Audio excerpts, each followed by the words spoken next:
But, Tisha, would you support competing currencies? Like, I know Colorado has legalized gold and silver as legal tender. Would you support that as far as on a national level? Absolutely. I think that's a great way to hedge, something happening with the dollar. And I think that, keeping each other in check with some type of value with your currency is a brilliant idea that I think our founding fathers had probably intended all along. Well, I know for sure that they didn't intend on paper currency. Isn't that right, Michael? No, the Constitution explicitly mentions gold and silver coin as tender of payment of debt. And when people think about monopolies, they're always concerned that if a monopoly is created, then they're not going to have any control over the product or service because it's a monopoly, and now you're going to have to pay whatever the monopoly demands. Well, that is also true of money. Most people don't think of money as a commodity, but it is. That's why, people will trade, different types of currency internationally. And if we had competing currencies in the United States, then people could use the one that was giving them the most benefit. And it is exactly that competition which would cause the currency to be in our benefit. The Federal Reserve Act of 1913 basically gave the Federal Reserve the monopoly on counterfeiting money.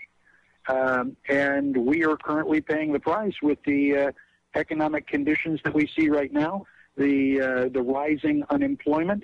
And I wish that I didn't believe it, but I think that things are going to get much worse.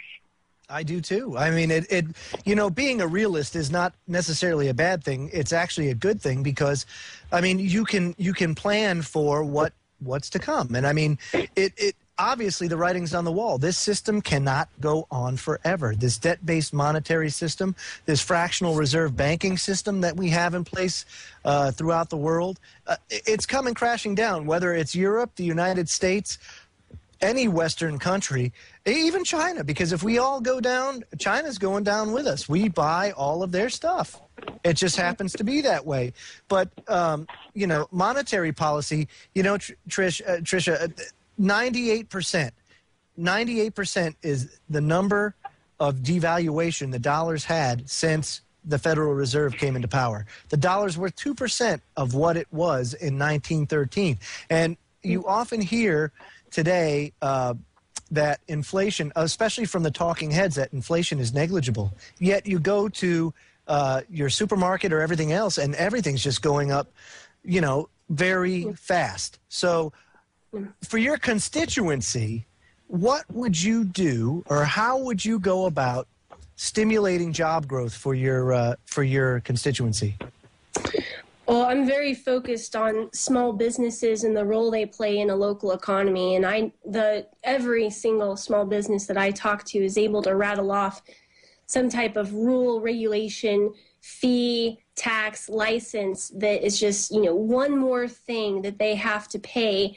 And it's making it harder and harder for them to be able to stay in business.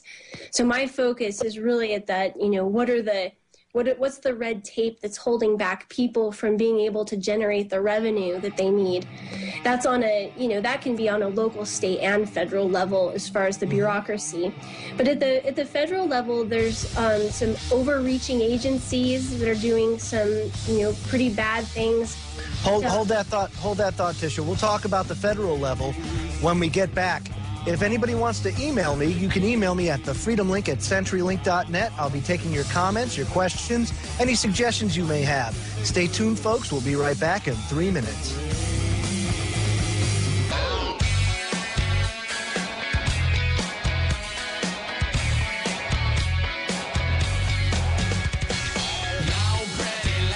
Welcome back, folks. Quite often you see Ron Paul going to college campuses. He doesn't really make the rounds on let's say, the standard circuit that your non-representing representatives go to or anything like that. He hits the young people. And why do you think that is? Because he knows that this is a fight that can't be won in a day or a month or a year. This is something that's going to take a long time to undo. And it's something that's taken a long time to put in place. This has been going on for over 100 years. And I'll tell you what, it's a pleasure to have Tisha Casida on the show because it's a breath of fresh air to have somebody, a young person, step up to the plate like this and take on the establishment. And in this case, it is Representative Scott Tipton of the 3rd Congressional District of Colorado. And before the break, we were talking about, the debt and everything else. And on a federal level, Tisha, how would you handle that? How would you handle this on a federal level as far as, the job creation and stimulating the economy? Well, first of all, I think there needs to be some type of justice for the fact that, American taxpayer money was used to bail out banks and companies and even foreign entities that really should never have been bailed out. And there should be some type of justice for that. I think there's some people that really sold the American people out that should at least be scrutinized for those actions because they certainly knew what they were doing and there's been no repercussions for that. But, secondly, I think, again, we need to end the corruption and we need to end the incentives for the type of lobbying that's going on between both big government and big business. And that's a lot of tentacles that go very deep into the system, but we need to end those so that we can create a free market, which is where you're going to, freely create jobs and allow the economy to thrive. And it will take time. It won't happen overnight. It's going to take a lot of, good representatives getting in there and a lot of consumer voices. I think a lot of people are waking up to understanding that their vote is important, but their dollar and where they spend that money is also just as important. And that's something that I hope to use, not only as a platform for the campaign, but also as a representative. I want to educate people what kind of power they have just through using their money and where they spend it, because they can change the face of the economy just by making different choices. How about campaign finance reform? I mean, it's been a joke. Especially this last round of campaign finance reform. But specifically, you brought up lobbying. Would you support outlawing lobbying or financial contributions to campaigns because of that? Because I see that our non-representing representatives do not really represent their constituency anymore. They represent big business. At least that's the way I take it. What's your take on that? I would support something like that, except that making more laws is really not going to be effective. What you have to change is, that's kind of trying to fix what we see, like I'm not thinking of the right word. Instead of going at the heart of the problem, which is, holding our representatives in check as the American people. And again, the bureaucracy is what's allowing for this lobbying to take place. If we had the federal government doing what it's supposed to be doing, and only that, you would basically be ending all the tentacles that kind of create that incentive for lobbying to exist in the first place. So, although I understand people who want campaign finance reform, I have to tell them, look at how effective the laws are now. They're not. Criminals will get continually to do the wrong thing, and that includes bad politicians and bad representatives. So the only way to truly, truly, truly fix that problem of lobbying is to end the incentives for why those lobbyists are there. And that means getting our budget in check and, having the federal government do what it's supposed to do versus all of these, amazing federal entities with the bureaucracy that's, stagnating the entire economy and causing many headaches for good average American people. Wow. Michael, what's your thoughts on that? Do you agree with Tisha on this subject? Well, I do agree with Tisha, and I think that we do tend to attack the symptom instead of the problem. Mm-hmm. I give speeches on a regular basis, and occasionally the audience will come in. And my first question is, please raise your hand if you are a good, patriotic American. And not much surprise, everybody in the audience raises their hand. Everybody considers themselves a good, patriotic American. And the second question is, raise your hand if you can tell me how many articles are in the Constitution. And rarely does anybody raise their hand. If they do, they're usually with my entourage anyway. And, it's like, well, what's the standard for being a good, patriotic American? I mean, you know how to dress yourself in the morning? I think that we need to raise that standard. I think the American people need to understand the Constitution. They need to understand that they are the source of all political power in the United States, and that we as individuals have rights, and that governments, state government or federal government or city or county, they only have privileges, and that we the people can take those privileges away anytime we have the courage to do so. That's what the Declaration of Independence means when it says that we can alter or abolish the government.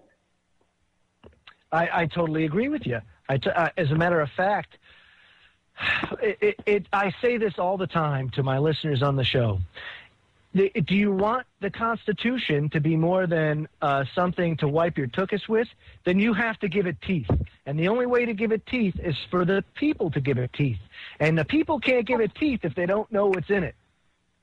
And that's the big thing, and the biggest crux of the matter is that the people are so disconnected and have been so disconnected for so long that they don't have that knowledge. And knowledge is power. At the very heart of it, you can have all the guns and everything you want, but at the end of the day, knowledge is power. And people have to understand that. Now, with that said, Operation Gunrunner, Tisha, Eric Holder, who perjured himself in front of the House of Representatives this one time, the last time he was in front of it. Oh, I only found out about it about 2 weeks ago. Yeah, that's about it. First time I ever heard of it. Yep. And then memos come out that 2 years prior to that, he was on the memos and everything like that. And yeah, he knew. And even his the deputy AG's coming out and pretty much blowing the whistle on him. Yeah, we all knew it. Come on. So he perjured himself. So my question to you is: Would you support a treason charge on Eric Holder? Because that's exactly what it is. But would you consider what he did treason? Absolutely. I mean, they're putting weapons in other people's hands that have hurt and caused deaths for our own American people, and I think that qualifies as treason. I don't think he's alone. I think there's a lot of others that qualify for that. I wouldn't single him out, but absolutely. I think it's despicable that, we're even, having this conversation right now. It's wrong. It's obvious it was wrong. There's evidence of it. See ya. Goodbye. New people in there. My extremist side tells me that somebody needs to be made an example of, because it's kind of like, once one person sees that you're serious about something, they tend to question whether or not they're going to go do it again. And I think that in this case, hanging, a good hanging would do just well if he's found guilty, that, treason's punishable by death. And that I could very well see a good example being made of somebody. What do you think about that, Michael? Well, I just wanted to say that I don't have an extremist side, because that would mean that part of me wasn't extremist. Okay, exactly. I believe in the Constitution, and I do not allow or tolerate the violations of my Constitution at all.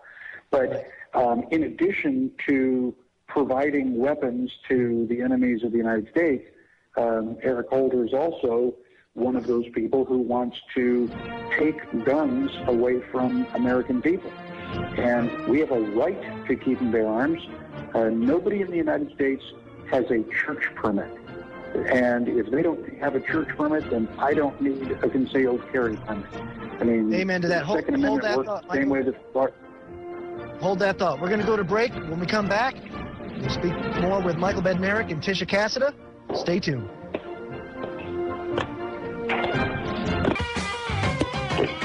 Welcome back, everybody.